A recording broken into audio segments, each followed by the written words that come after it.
Samantala, aprobado na ng House Committee on Ways and Means ang panukalang batas na naglalayong tuluyang alisin ang travel tax ay pinapataw sa mga Pilipinong umaalis ng bansa.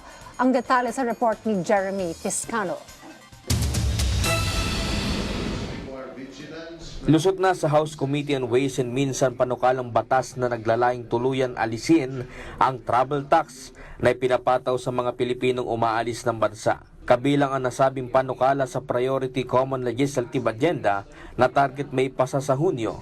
Kabilang sa 17 substitute bills na inaprobahan ng komite ay ang House Bill No. 7443 na isinumite ni House Majority Leader Sandro Marcos. Ayon kay Southern Leyte 1st District Representative Roger Mercado, maraming probinsyang umaasa sa nakokolekta ng Tourism Infrastructure and Enterprises Zone Authority o TIEZA sa travel tax. Sa kasalukuyan, ang koleksyon mula sa travel tax ay sumusuporta sa mga programa ng TIEZA, Commission on Higher Education at National Commission for Culture and the Arts. Sinabi naman ni Committee Chairperson Miro Kimbo, mahalaga ang mga programang pinopondohan ng travel tax, ngunit mas nararapat na direkta itong pondohan sa pamamagitan ng national budget o ng pambansang budget.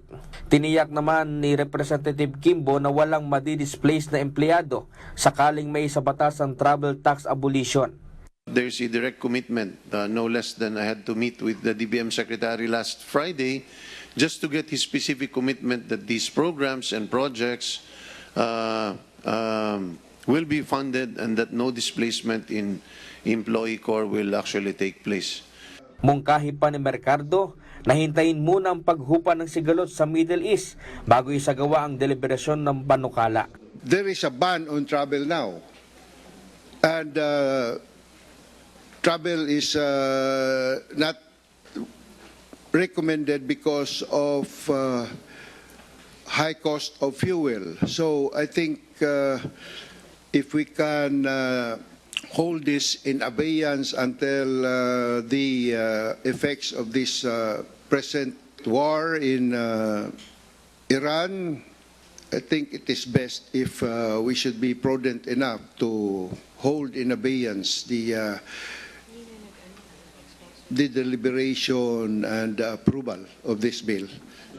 Inaprubahan na ng komite ang panukalang pagtatanggal ng travel tax. Ayon sa mga mambabatas na sumusuporta rito, ang pagtatanggal sa travel tax ay magpapababa ng gastos sa paglalakbay ng mga Pilipino, habang patuloy pa ring mapapunduhan ang mga programang pangturismo, edukasyon at kultura sa pamamagitan ng pambansang budget.